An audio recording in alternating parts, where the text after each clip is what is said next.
estructural y sistémica. Voy a llamar a Karen Edith Córdoba Esparza, de la Universidad Autónoma de Querétaro.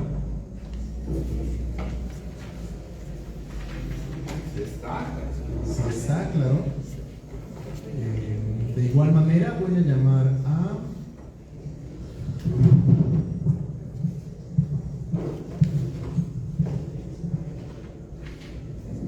Violencias Vecinas del Porvenir, Sergio Camacho Labrada, de Guerreros Guardianes de México, Mario Segundo Rangel, del Frente Queretano por el Derecho a la No Discriminación y el Estado Laico, a Walter López González, del Frente Queretano por el Derecho a la No Discriminación y el Estado Laico, y a Rodolfo Fernando Loyola Vera, de Querétaro Sur.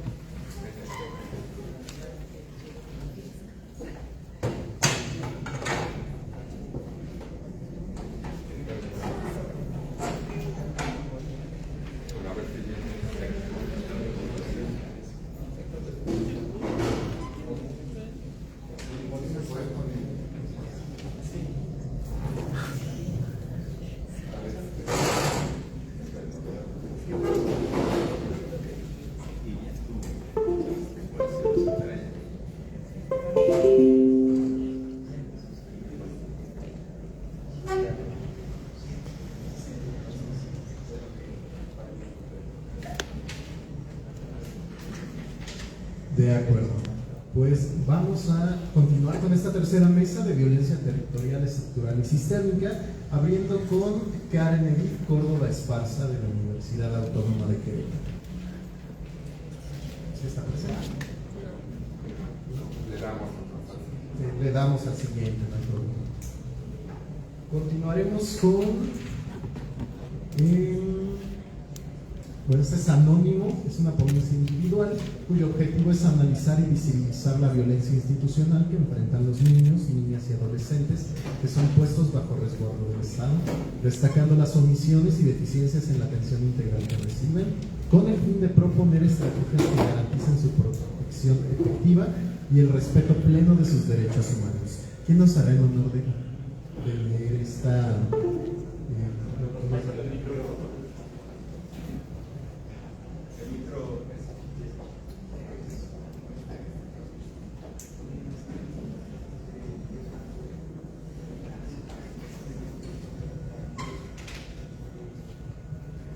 Voy a dar lectura a una ponencia anónima.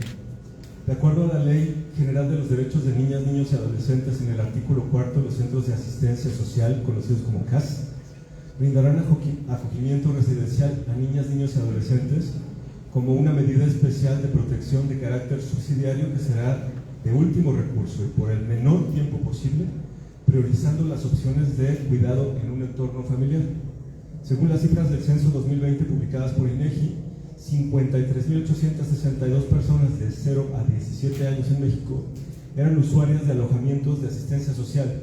Si bien no existe una estadística que posicione a Querétaro en cuanto a acogimiento residencial de niñas, niños y adolescentes, es una realidad que en los últimos años se ha identificado un incremento en la violencia familiar, siendo que en 2021 se atendieron en hospitales a 239 personas de 0 a 17 años por violencia familiar y sexual, posicionando al estado de Querétaro como la 17 entidad con más casos. Este aumento en la violencia familiar ha derivado en que más niños y adolescentes sean puestos bajo el resguardo del Estado. Sin embargo, el número limitado de albergues y de personal especializado impide garantizar una atención integral. A ello se suma el incremento de problemáticas asociadas a la salud mental y consumo de sustancias psicoactivas, lo que complejiza aún más el escenario, ya que muchos niños y adolescentes presentan diagnósticos o antecedentes sin contar con la atención adecuada. Dentro de los albergues del Estado se visibiliza situaciones de riesgo como maltrato infantil, situaciones de abuso sexual entre niñas, niños y adolescentes, omisión de cuidados y falta de planes individualizados acorde a las problemáticas que cada una de ellas presenta. Considerando que son una población muy vulnerable derivado de los contextos de los cuales son extraídos, se considera que el Estado no cumple la función de salvaguardar la integridad y bienestar de los niños, niñas y adolescentes. No obstante, hacer espacios que dependen del Estado es complicado que se establezcan sanciones, consecuencias o se impulsen acciones de mejora para realizar un trabajo adecuado con la población bajo el resguardo de dichos albergues. Esto lo escribe alguien desde dentro, por supuesto.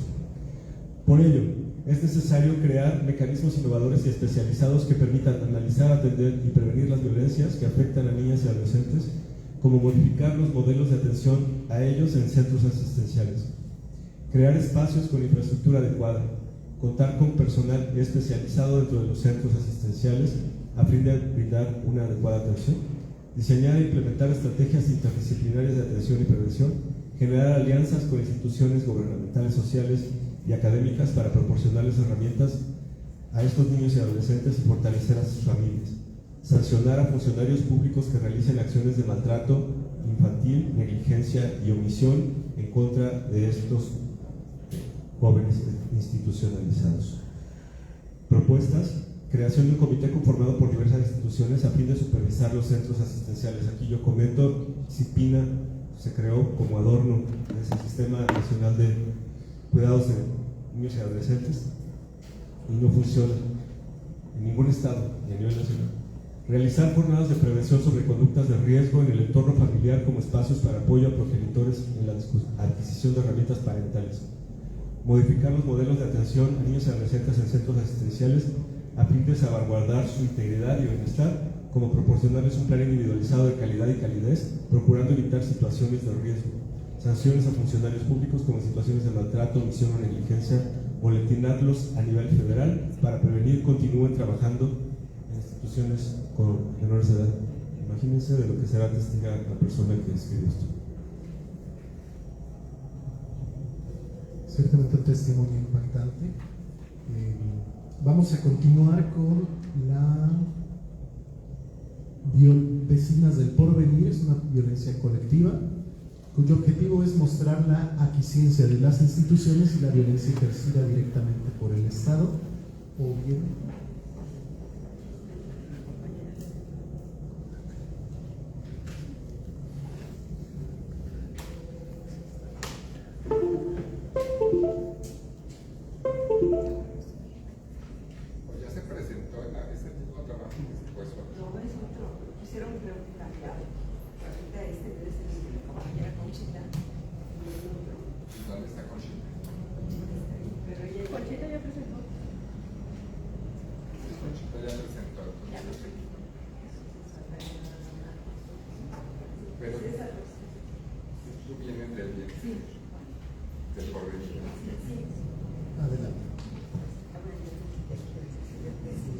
Buenos días, yo soy Gloria Arroyo y soy parte de un pequeño grupo de personas entregadas a una situación, solucionar una situación que estamos viviendo desde hace muchísimos años. Cuando digo muchísimos, son como 40 años. Conchita ya les habló de esta situación hace un rato, pero esta situación se ha agudizado en los últimos 15 años y ha iniciado esa lucha para que nos devuelvan nuestras áreas verdes, y eso es lo que yo me quisiera enfocar. Precisamente, si pudiéramos ver.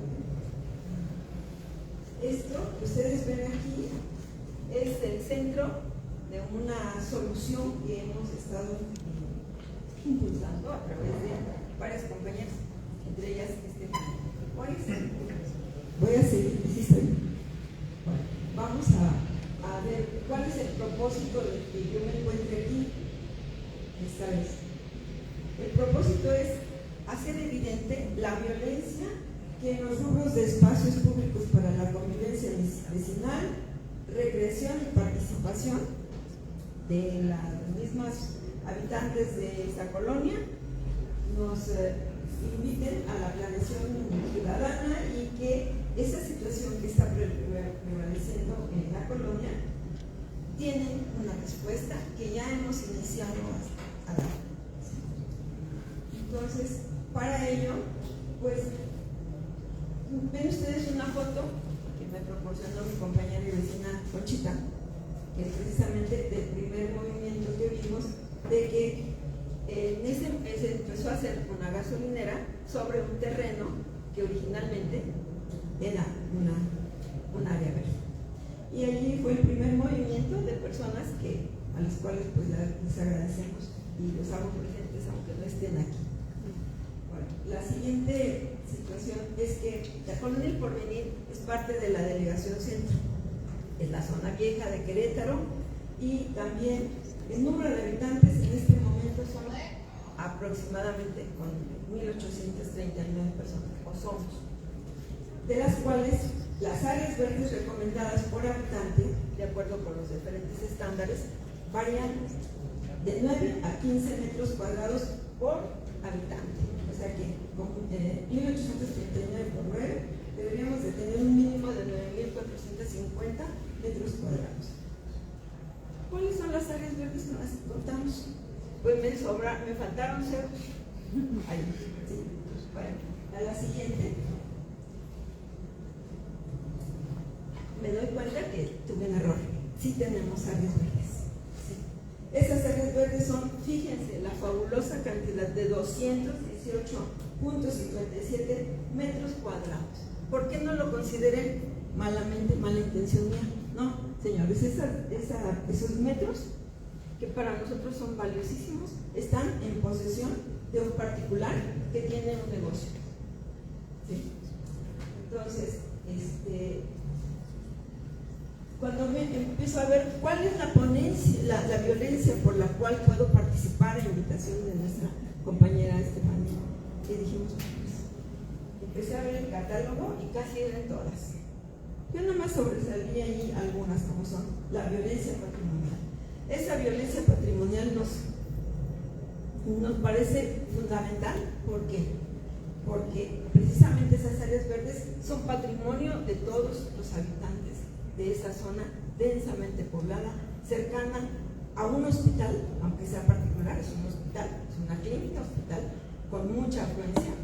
Tenemos ahí también una serie de comercios de todo tipo, tenemos escuelas a menos de 150 metros, primarias y secundarias muy pobladas, tenemos también 2 guarderías y no tenemos un espacio. Entonces, ustedes ya se las saben, ya las aprendieron todas las violencias en ese momento, pues yo nada más les puedo decir que la lista de las violencias a las que somos sometidas, sí, no son solamente esas, sino que siguen y siguen. Entonces, ¿cuáles son nuestras propuestas de una buena vez? Bueno, nuestras propuestas son hacer efectiva la obligatoriedad de los espacios para áreas verdes que nos corresponden y que nos han sido arrebatadas a través de esa omisión de una serie de arreglos entre compadres o yo no sé qué cosa, pero se han ido vendiendo y nos las han quitado. Queremos que se nos devuelva, que se liberen esas áreas verdes de la colonia y que sin simulaciones y bueno, que ahorita está con un señor que también hemos sido objeto de violencia verbal y una serie de cuestiones. El señor se apropia de toda esa zona y de toda la colonia. ¿Sí?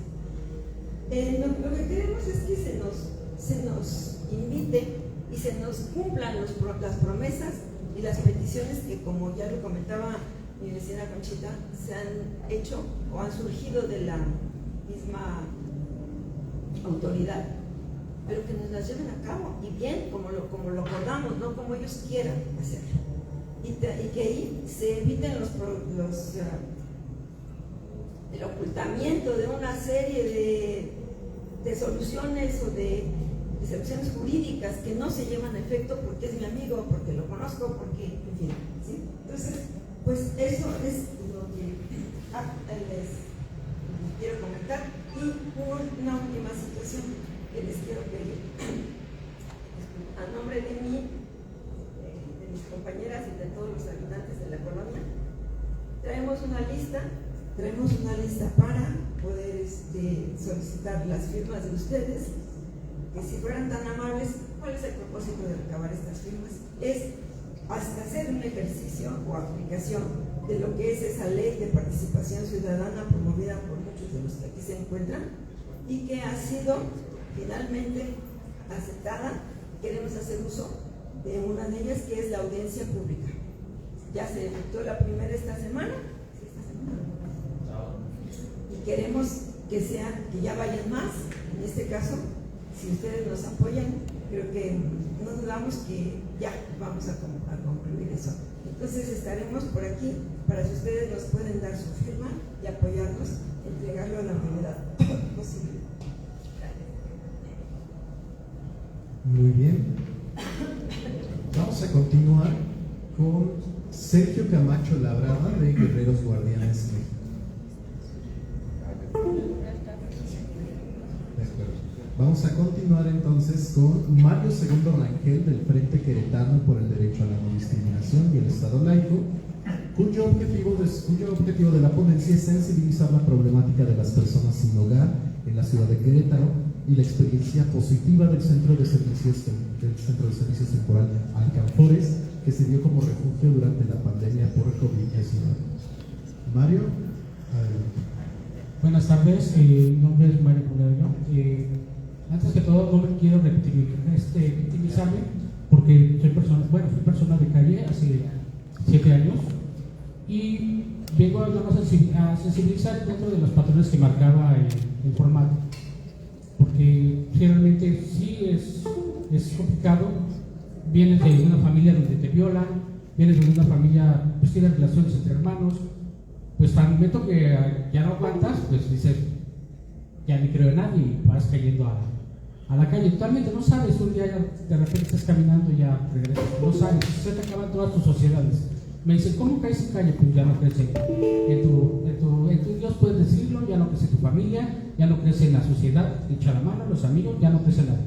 Y entonces ese día pues, empieza a caminar solo a la calle y así muchos acaban, unos se suben al tren, otros se murieron totalmente sus padres, se fueron a la calle. Eso es algo que no soportamos cierta cuestión en esa forma. Llegas y ¿cómo quieres que se te sensibilice? Duerme en la calle, quédate sin cobija, quédate semanas sin comer. Yo no pedía dinero porque también tienes que tener habilidades para sobrevivir.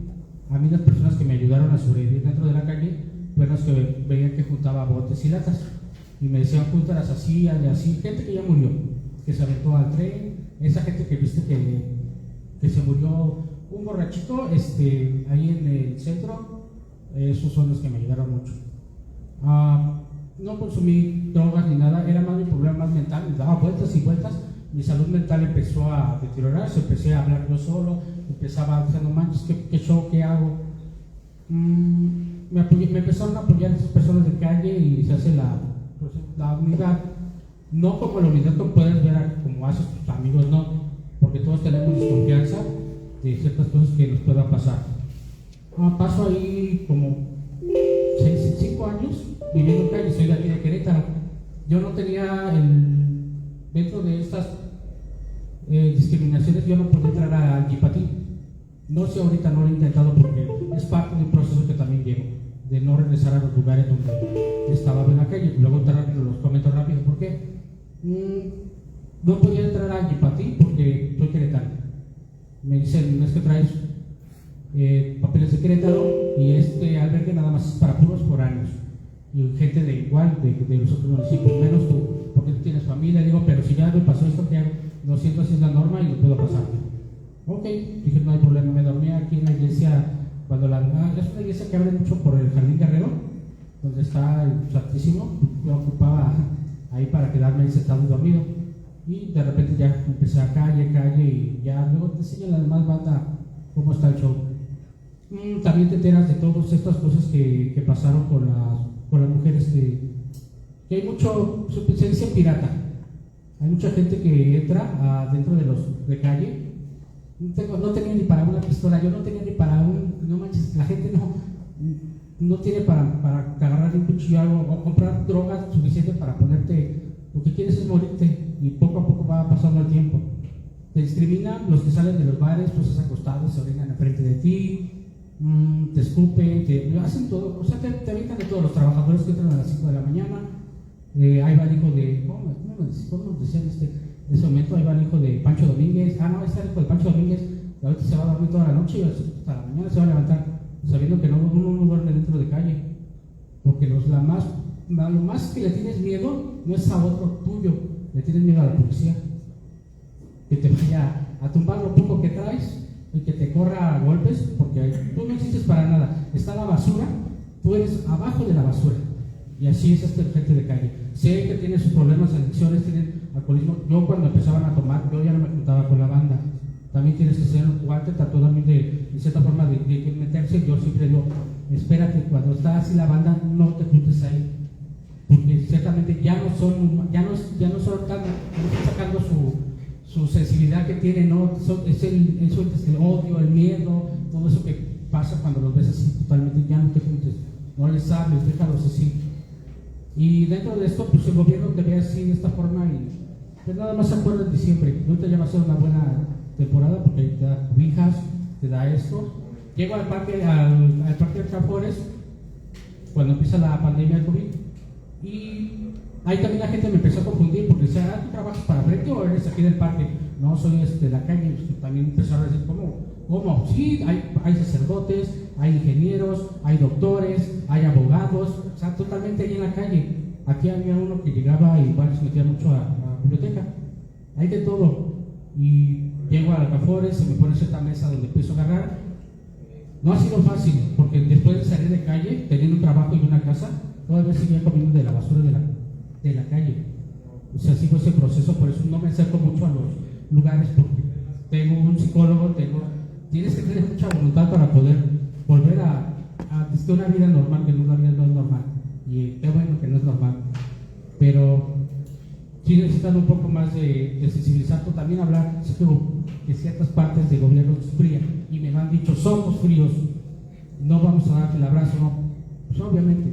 Pero entonces por eso buscamos unos iguales que te reciban, como lo hizo Alcafores, para poderte decir, pues me abrieron, estos no son de gobierno, eso no me van a echar al tren por el COVID, nada. Y eso fue parte de lo que me ha llevado a llevar. Y no soy el único, hay más gente como yo que están acá por que se pueden, que sí, han salido, igual que algunos que han muerto. Eso es lo que marqué dentro del papel. Y siendo también de la comunidad, también te pega. Ahí yo lo guardé mucho porque sales más golpeados, llegan totalmente desfigurados los de la comunidad. Y se han salido poco a poco, pero es muy poco porcentaje de los que salgan. Casi la mayoría de los que conozco ya están muertos. Y no una muerte normal, estás en un hoyo con cal. Creo que eso, no sé si puedas sensibilizarte, que también es ser un ser humano. O sea, yo tenía un trabajo bueno, era gerente de Tacos El Pata. Imagínate llegar hasta abajo, ser la basura de la basura. Está cañón. Mi credencial de lector no la he cambiado porque ahí tiene lo que hizo Walter, ayudó con esa situación para que el INE me pidiera. Tardé 7 años en sacar mi credencial porque no me la daban. Y ya le pusieron la dirección porque estoy todavía en un proceso y esa dirección dice Parque Alcafores para que me puedan alcanzar. Pero lo que puedo, Marta, sensibilizar y todas las discriminaciones pues ya las ven que pueden hacer. Gracias. Muchas gracias por compartir esta experiencia. Bueno, vamos a continuar con Walter López González del Frente Queretano por el Derecho a la No Discriminación y el Estado Laico, con una ponencia cuyo objetivo es compartir la experiencia del Centro de Cuidados Incluyente Punto Arcoíris, CCIPA, que brinda servicios de cuidados para personas mayores sin hogar y LGBTIQ+, que inició operaciones en enero de 2025 en el barrio de San Francisco. Considero que la experiencia del CCIPA puede servir para iniciar trabajos comunitarios de retejido social, rescate de espacios públicos e incidir en la paz social en barrios y comunidades complejas y diversas como lo es el barrio de San Francisco. Adelante, Walter. Pues buenas tardes. Primeramente, agradecerles que estén aquí hasta estas horas y decirles que Mario contó su experiencia cuando lo conocimos en mayo del 2020, en plena pandemia, cuando unas locas, locos y loques, se nos ocurrió, en lugar de meternos en nuestra casa, que el doctor Gatell decía quédate en casa, quédate en casa, quédate en casa, nuestra organización, el Frente Queretano por el Derecho a la No Discriminación, nos preguntamos, ¿y qué va a pasar con la gente que no tiene casa? ¿Se van a morir en la calle? ¿Van a pasar con un palito como le hacen en Delhi, ¿no? Así si están vivos o muertos, o qué va a pasar en medio de una pandemia. Ahí fue nuestro primer proyecto cuádruple hélice. Tocamos la puerta del municipio y tuvimos respuesta del municipio de Querétaro de esa administración.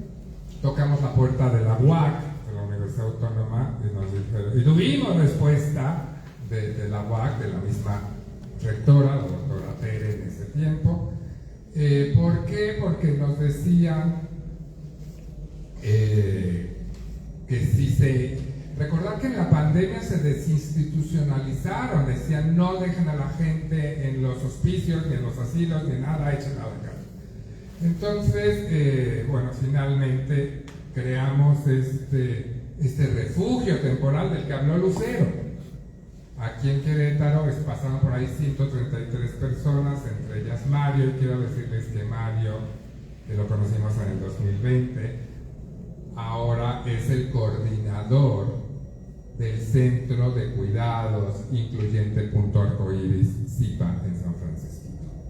O sea, hemos acompañado a Mario durante 5 años y ahora es parte de nuestra familia por elección, tú lo sabes, Mario. Y ha crecido, siempre ha tenido ese corazón, siempre ha tenido pues, todas sus habilidades, pero en estos 5 años pues ha pasado un proceso bien interesante con nosotros, hasta pues ser el coordinador de un centro de cuidados. O sea, eso quiero decirlo muy fuerte, o sea, sí podemos cuando trabajamos en comunidad, cuando acompañamos a nuestra gente, cuando las volvemos familia por elección. Y bueno, el centro de cuidados es una idea que después de Alcanzores estuvimos rumiando 4 años el Frente Queretano, volvimos a hacer, y ahí la gran pregunta fue ¿qué nos atraviesa en cada año que hacíamos nuestro análisis de qué habíamos hecho? Pues nos atravesaban muchas palabras, siempre decimos, en una palabra ¿qué nos atraviesa? Pues nos atraviesa el género, nos atraviesa la discriminación, nos atraviesa lo LGBT, nos atraviesa muchas cosas, pero en 5 años fuimos como destilando esta idea y dijimos, al final lo que nos atraviesa son los cuidados. ¿Sí? Cuidados del autocuidado, el cuidado comunitario, el cuidado... Alcanfor es un centro de cuidados, donde cuidamos, como dijo Lucero, 5 personas que vivimos, comimos y ahí nos dormíamos, pues a 130 personas. Porque en medio de la pandemia iban a llegar 25 personas defensoras de derechos humanos y el día 11 de mayo que abrimos el centro solo llegaron 4. 3 mujeres, bueno, 3 hombres, 1 mujer, contra la voluntad de su marido que iba a contagiar a su familia de COVID. No había vacunas, estoy hablando de mayo del 20, y me acuerdo que José, uno de las personas que estaba ahí, nos dio nuestra casita de campaña, igual que la gente sin hogar, nos dijo, escojan su lugar porque nos vamos a quedar. Y nosotros, ¿qué? ¿No iba a ser un activismo de 8 horas y dormir en nuestra casa? No. Y eso fue el primer enfrentamiento a la realidad de las personas de calle, que les quiero decir que fueron 4 horas. La ola de personas que ya vivían en calle, que el municipio conocía.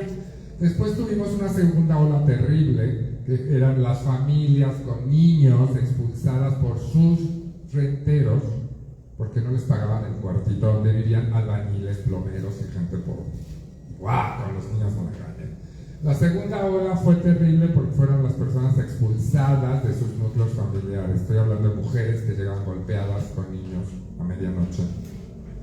Personas mayores que llegaron en Uber, uno de ellos llegó en Uber y que le dijeron, pues llévelo a algún albergue.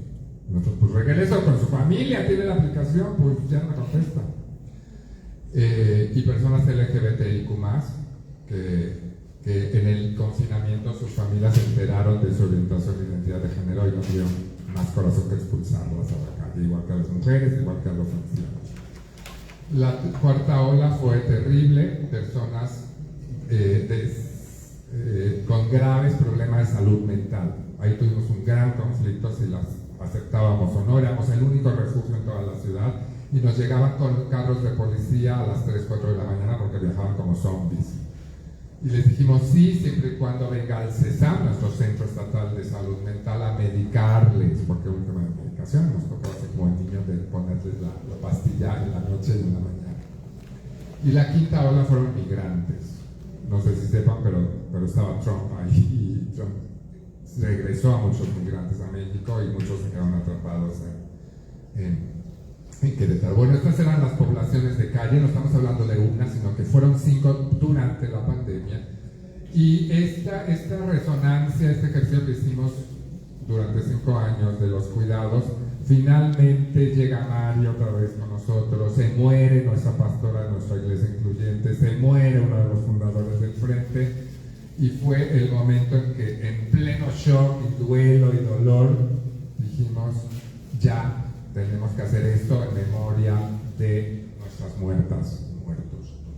Y entonces en el edificio de nuestra asociación, en San Francisquito, subimos todo a la segunda y tercera planta y dedicamos la planta baja al centro de cuidados con una visión de tener actividades intramuros y extramuros, porque dijimos finalmente los cuidados no los podemos tener encapsulados aquí, tenemos que hacerlo en los parques y tenemos nuestros servicios los martes de 8 a 12 en las canchas de San Francisquito y los jueves y sábados aquí enfrente en la Alameda Hidalgo podemos hacer ejercicio físico, aunque las 3 poblaciones que servimos son poblaciones mayores, población sin hogar y población LGBTIQ+, porque son las 3 poblaciones de las que somos parte y de las que conocemos y tenemos experiencia. No podemos hablar de adolescencia o de niños y niñas, etc., ¿no? Pero el último dato, Mario, que nos pasaste, que la propia comunidad nos fue diciendo que querían, lo último que querían la población era tener fisioterapeutas. Ustedes saben, los fisioterapeutas cobran 400 pesos la sesión.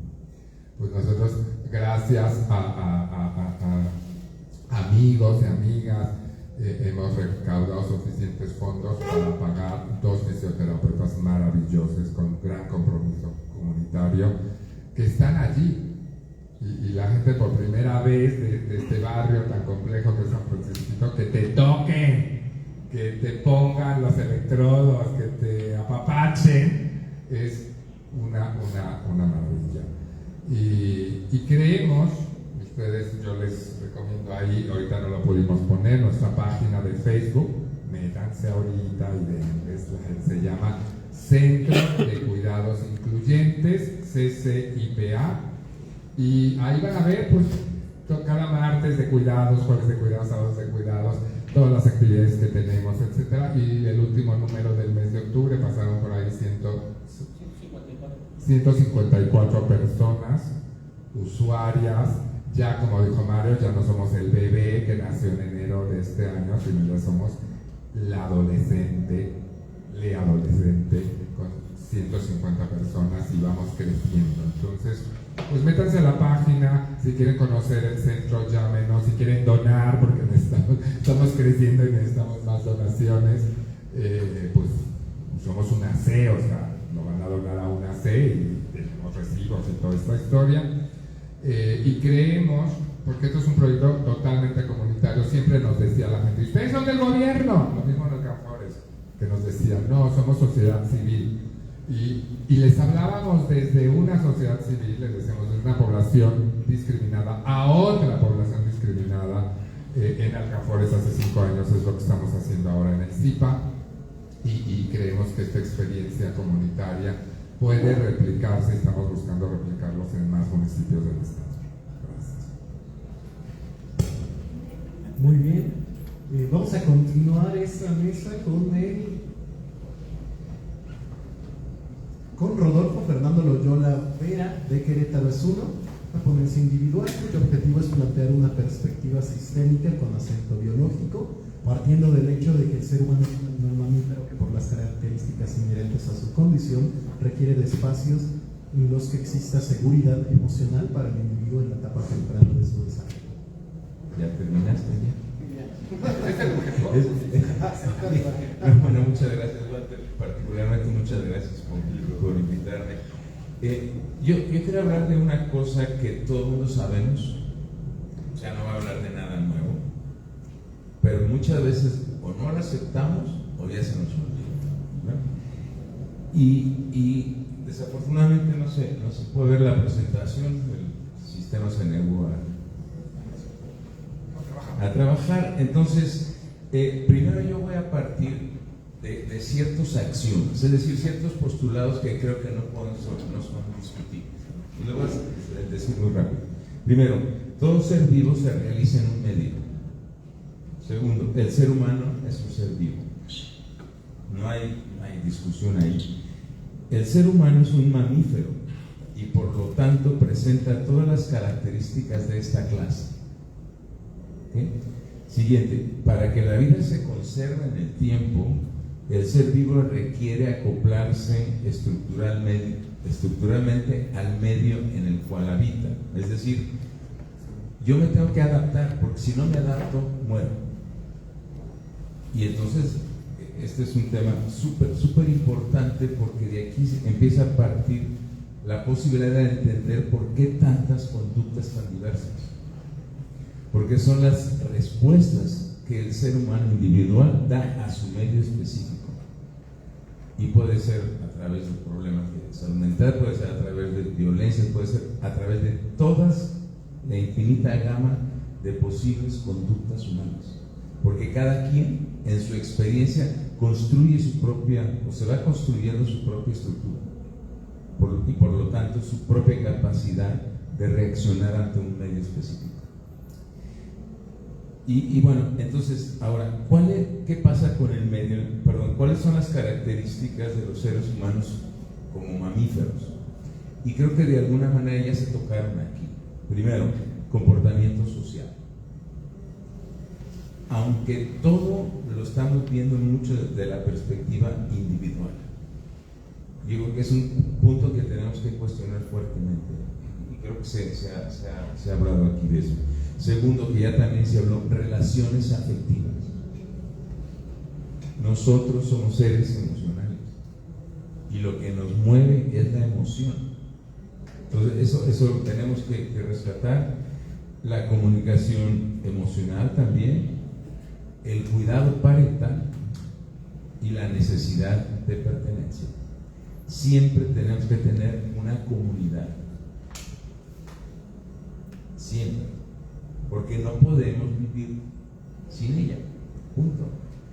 Y ya no está la bebé aquí, pero ustedes vieron cómo se da la necesidad de cuidado. Si dejas a la bebé ahí, no tiene la capacidad de adaptarse al medio y va a morir. Entonces, ahora, ¿qué nos está pasando? El medio, ya se ha hablado mucho de lo violento que es el medio, y lo podemos, pero les voy a dar alguna referencia. Nosotros vivimos en redes de macrocriminalidad. Ese es el gran problema que tenemos, toda la estructura del sistema. Por eso es tan difícil deshacerse de ese sistema, porque todo está brincado. Las redes de macrocriminalidad, yo les traía un ejemplo de una red, de un mapeo que se hizo en Veracruz entre 2004 y 2018, y es impresionante ver cómo todos los actores están ligados, todos, y nosotros vivimos en medio. Entonces, realmente el medio es muy agresivo. Entonces, dentro de el círculo de generación de violencia, para mí tiene como una secuencia muy clara. Primero, parte de los cuidados parentales, que son de alguna manera ineficientes, y eso genera un medio ambiente de crianza que no es sano emocionalmente, sano, no es emocionalmente seguro, hay rechazo, negligencia infantil, abuso infantil. Entonces el modelado de roles es un modelado bastante deficiente o perverso, y genera esto, lo que genera es una descendencia violenta, que es la que se convierte en los padres de la siguiente generación, y ahí se perpetúa en un medio propicio para la violencia. Ahí está. Ahora, ¿y cuál es la propuesta? La propuesta ya la dijo Walter y ya la hemos platicado. La única propuesta es adoptar una ética de cuidado. Tenemos que empezar a actuar desde lo local, relación por relación. Yo contigo, yo contigo. Así como Walter es un gran ejemplo de cómo se lleva a cabo el cuidado, es reconocer a la otra persona en su legitimidad, independientemente de la situación en la que se encuentra y de cómo se haya constituido a través de su vida. Si no somos capaces de eso, pues no vamos a avanzar mucho. Entonces, la propuesta es esa: vayámonos hacia los cuidados. Una de las cuestiones que proponíamos en una conversación que tuvimos previamente es que todas las organizaciones tengamos como eje transversal el cuidado. Tú haces esto, pero adopta el cuidado. Y la otra cosa, y ya con esto termino para que no me saquen letra que digan -3, -5. La otra cosa que para mí es súper importante es que, desde mi perspectiva, lo que produce en esta vida son las relaciones. Y depende de cómo yo me relacione con las instituciones, con el gobierno, con mis padres, con mi familia, es el resultado que voy a tener. Me puede generar dolor, sufrimiento, placer, dinero, me puede poner muchas cosas. Entonces, para mí es importante cambiar el paradigma y decir que yo soy un ser absolutamente interdependiente y vulnerable. Y partir de ahí, yo necesito cuidado y necesito que los que estén alrededor mío me vean a mí en lugar de ver a la pantalla. Gracias.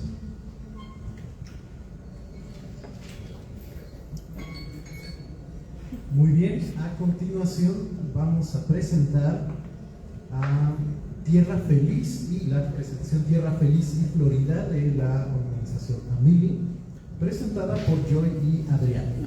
Adelante. Gracias. Bueno, Amili está presente en este laboratorio ciudadano de las otras violencias en Querétaro.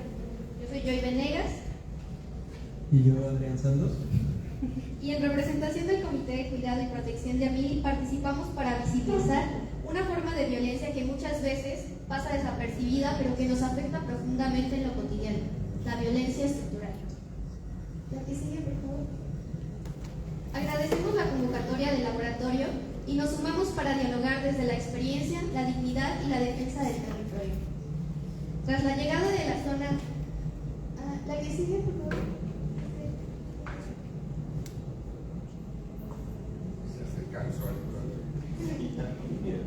Tras la llegada de la zona industrial Benito Juárez hace más de 40 años, diversos espacios en Carrillo Puerto quedaron en abandono, convirtiéndose en un foco de contaminación e inseguridad. Sí, la comunidad de Carrillo Puerto ha atravesado una violencia territorial a lo largo de más de 40 años, cuando esta industria se hizo ahí. Y esta violencia territorial justamente fue a favor y beneficio de la industria, pero a decremento o en contra de la comunidad misma. Entonces, la siguiente, por favor. Creo que no se ve muy bien el proyector, pero justamente teníamos un pequeño mapeo que ejemplificaba lo que es la falta de áreas verdes en Felipe Carrillo Puerto. Solamente existen 2 parques en Carrillo Puerto, que es Parque Las Américas y Parque Tabachín, los Tabachines. Entonces, Parque Libertad y Parque Los Tabachines. Entonces, estos dos pequeños parques, la siguiente por favor, a ver si se ve en la presentación. Felipe Carrillo Puerto es una zona altamente inundable, necesita áreas verdes para que se puedan infiltrar al subsuelo. Como vimos, justamente en las temporadas de lluvia, Felipe Carrillo Puerto fue una de las comunidades más afectadas y es una de las comunidades que menos áreas verdes tiene, esto gracias a la industria. Entonces, la siguiente.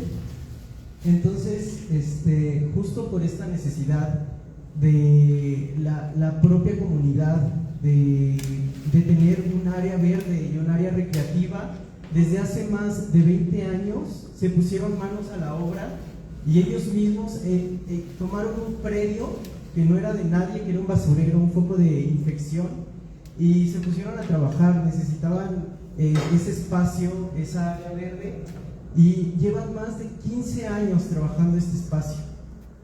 La historia de Amili refleja un abandono institucional que se ha repetido por años. La comunidad ha resistido, organizado y ha creado alternativas para defender este territorio. Esta labor han sumado grupos, organizaciones, instituciones, incluso universidades. Podríamos mencionar también algunas secretarías. Sin embargo, Amili sigue sin un reconocimiento ni protección formal. ¿Podemos pasar a la que sigue? A lo largo de varias administraciones se han entregado diversos oficios solicitando este acompañamiento, se han hecho reuniones, se han tocado muchas puertas, desde Manuel González Valle hasta Luis Bernardo Nava Guerrero. Se han hecho muchísimas solicitudes, mesas, reuniones, y aún así no hay respuestas claras ni compromisos. Este abandono no es causal, es violencia institucional y es la negación sistemática del derecho de la comunidad a un espacio público, sano, seguro y digno. La que sigue, por favor.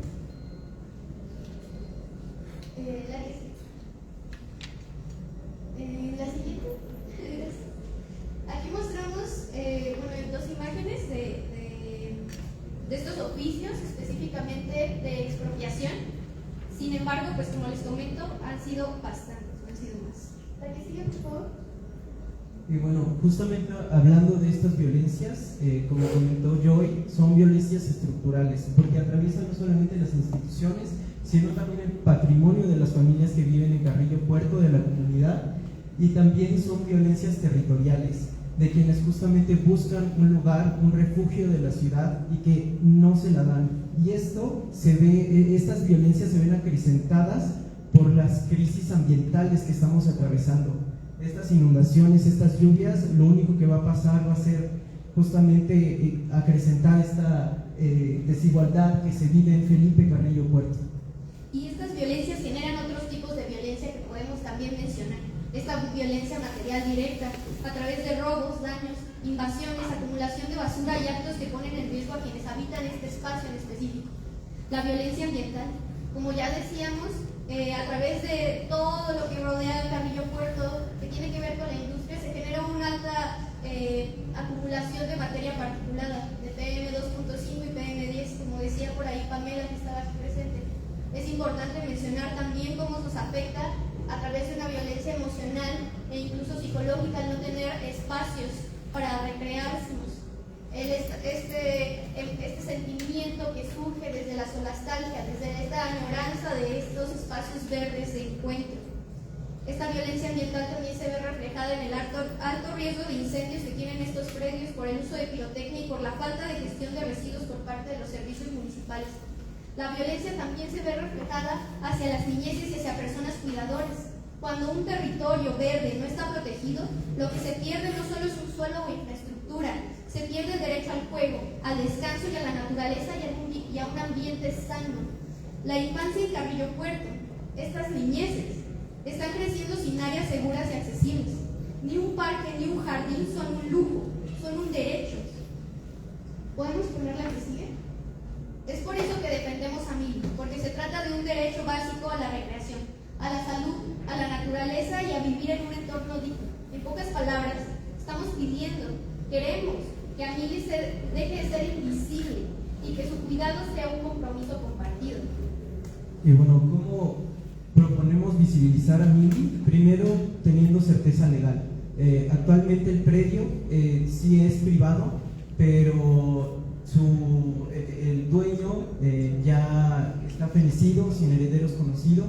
Entonces pedimos una expropiación a este predio.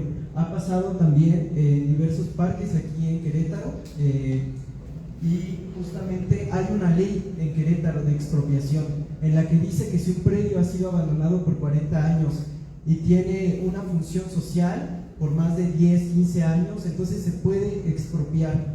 Entonces lo que pedimos es algo lo más básico para este predio y para esta comunidad. Así es, este proceso de expropiación por causa de utilidad pública es lo que se está pidiendo. Sin embargo, a través de estas reuniones y estas asesorías con las que hemos tenido oportunidad de compartir la información respecto a Mili, se nos ha sugerido consolidarnos como una asociación civil, llevar a cabo este juicio y finalmente, tras todo ese proceso y esa inversión, donar, en caso de ser favorecido, este predio al municipio. Y la pregunta aquí es, ¿debería cargar la organización civil, la comunidad, con todo ese proceso para poder tener derecho a un espacio verde, sano, digno? Es por eso también que queremos mencionar que lo que pedimos no es algo extraordinario y que es un acto más que nada de amor y de justicia ambiental lo que estamos solicitando. ¿Podemos poner un video?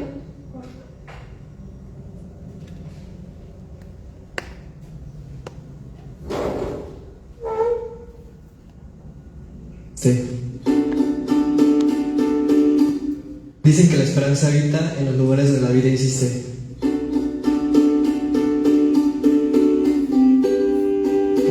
Para mí, la esperanza vive aquí, en la vida. Este pedacito de territorio donde entre vecinos sembramos árboles y cuidamos plantas. Captamos agua de lluvia y tejemos comunidad. A veces no es sencillo porque no todos entienden su valor, pero aún así a mí sigue viva. Cada faena, cada árbol plantado, cada conversación bajo el sol nos recuerda que la esperanza se cultiva. La esperanza habita en quienes cuidan la tierra. La esperanza habita en cuidar la tierra y en quienes la defienden. En quienes creen que los espacios comunitarios pueden florecer.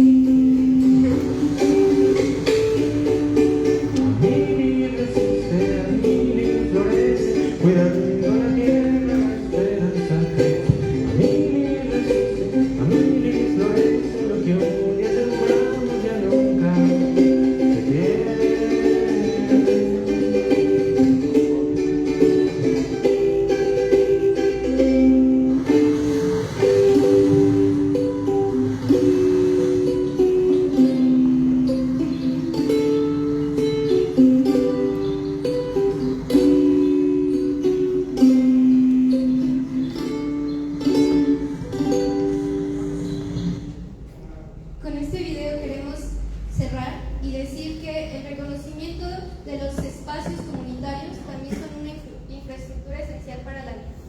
Gracias.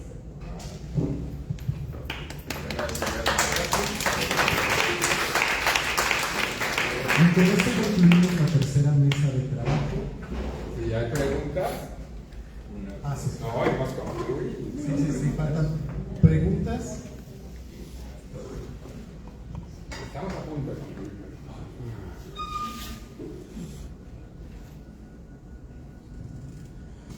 Buenas tardes. Primero que nada, una disculpa de antemano porque no se me da mucho la facilidad de la palabra, pero quería retomar un poco el tema de mi estimado, que a mí me impacta mucho cómo en la sociedad el tráfico de influencias es lo que mueve todo. Quiero tomar como ejemplo la colonia de mi abuela. En la colonia de mi abuela había unas personas que tenían mucho poder y se apropiaron desde hace muchos años de unas tierras que pues no les pertenecían, le pertenecían al pueblo. El pueblo se juntó y entre todos se repartieron las tierras y ahora todos tienen su casita, pero lo que a mí me impacta es cómo una persona con tantito poder puede tener años años y años de quejas a la policía o así, y como alguien había comentado aquí, solamente los archivan y ya.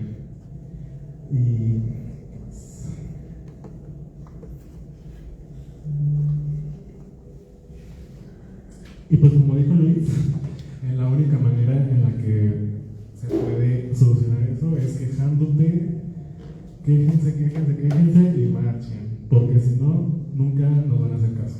Y ya. Gracias.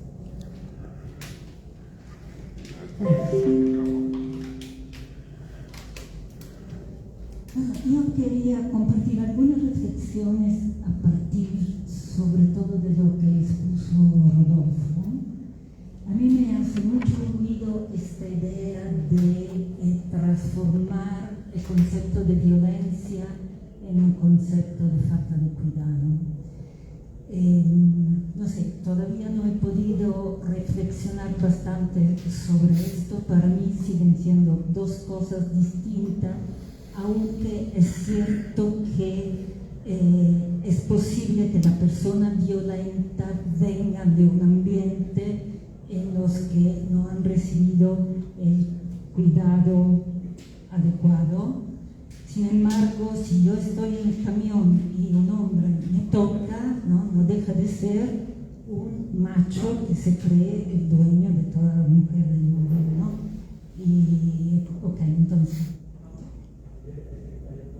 es cierto que somos seres sociales y que como individuos nos constituimos en familia, pero somos también seres políticos, que constituimos comunidades y que constituimos instituciones, gobiernos, estados, diferentes formas de organización comunitaria, ¿no?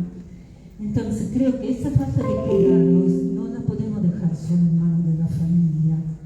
El gobierno me está fallando, ¿no? Si estoy buscando justicia y no me hace justicia, si me revictimiza, si no me da la oportunidad de dejar a mis hijos, ¿no? Y acompañarme en todo ese proceso de cuidado.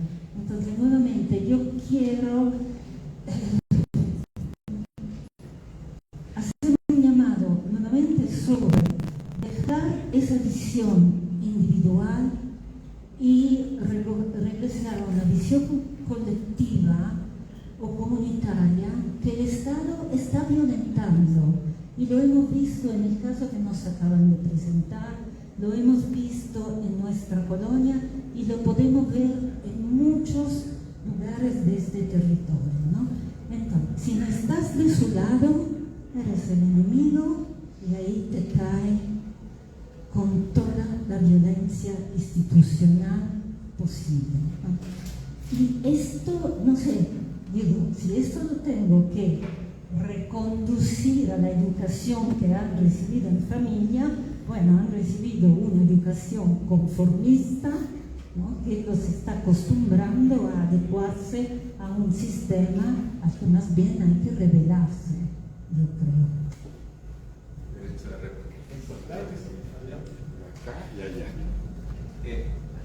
Bueno, una cosa, Estefi, yo creo que sí. Perdón. A ver, la réplica no las sabía. preguntas y después ya contestaba. Sí, muchas gracias. Más que preguntas, es como también reflexión, porque estoy muy en la tónica de lo que usted comentó, que es, creo que de ahí se desprende algo mucho más fuerte, que justo cuando cambiamos los conceptos puede ser muy complicado, ¿no? Porque, y eso es lo que el Estado ha hecho, ¿no? Con la ayuda de la academia, ¿no? Poner unas flores, cambiar las cosas, y eso ya se está despolitizando por completo. Y a mí me preocupa mucho eso. Violencia tiene una carga política, jurídica, social muy fuerte. Si lo cambiamos para los cuidados, como lo que decía de que la falta de cuidados, entonces no hay responsabilidades. ¿Dónde están los actores? O sea, eso no puede ser. Y eso tenemos que tener mucho cuidado, ¿no? Porque si seguimos hablando en la abstracción de los problemas, si reconocemos que hay actores claves metidos en ello, ahí tenemos un problema. No vamos a seguir en lo individual, en la responsabilidad individual, jamás llegaremos a lo colectivo. Y eso es lo que el Estado quiere, eso es lo que la estructura quiere, ¿no? Que no se reconozcan las responsabilidades, ¿no? Yo veo mucho, lástima que no está aquí la compañera de los derechos ambientales, yo veo mucho el discurso, que es lo que se enseña y me parece terrible, que ahora todo el problema, y esto es para dar un ejemplo, podríamos buscar otros, ¿no? Que ahora todo el problema es el cambio climático, pero el cambio climático no es ningún problema, por favor. O sea, es lo que estamos haciendo para que lleguemos a esa condición. Pero entonces lo abstraímos completamente. Entonces no hay culpables del cambio climático. Es el cambio climático, como el gran ente abstracto que nadie sabe qué es, pero entonces ahí está el problema. Pero los actores están detrás, escribiendo incluso las reseñas, los discursos de lo que debemos de decir, tanto desde el Estado como desde la academia, y terriblemente los movimientos sociales se van adueñando también de ese discurso. Y eso me parece súper grave, ¿no? Porque estamos despolitizando todo, y todo es político, ¿no? Todo es político, ¿no? Por eso creo que este cuidado con el discurso es bien importante, ¿no? Y aquí con todo el respeto, ¿no? Cuando decimos, por ejemplo, la ciudad se ha hecho para los vehículos, pero ¿qué representan los vehículos? Por favor, tenemos que dar un brinco hacia atrás, ¿no? Y ver por qué se diseña como se diseña, por qué se hace como se hace, ¿no? Creo que eso es muy importante. También creo que es diferente cuando usamos los conceptos desde los movimientos, en ciertos casos, que cuando lo usamos desde el Estado, desde la academia. Creo que ahí puede haber una diferencia, y la verdad que este trabajo que han hecho del Centro de Cuidados Afluentes, Walter, de verdad, mis felicitaciones y muchas gracias, porque es un trabajo extraordinario. O sea, de verdad me emocioné, me conmovió. A eso tendríamos que estar apostando como personas, como sociedad, como colectivo, ¿no? Y creo que ahí sí hace un sentido distinto desde cómo lo escuché el uso de los conceptos, ¿no? Creo que ahí sí es una cosa completamente distinta. También me hace mucho ruido esto de la ética del cuidado, ¿no? Porque al final yo siento que se va adecuando a un modelo estructural, institucional, y eso es, o sea, a mí se me hace un poco grave en el sentido de que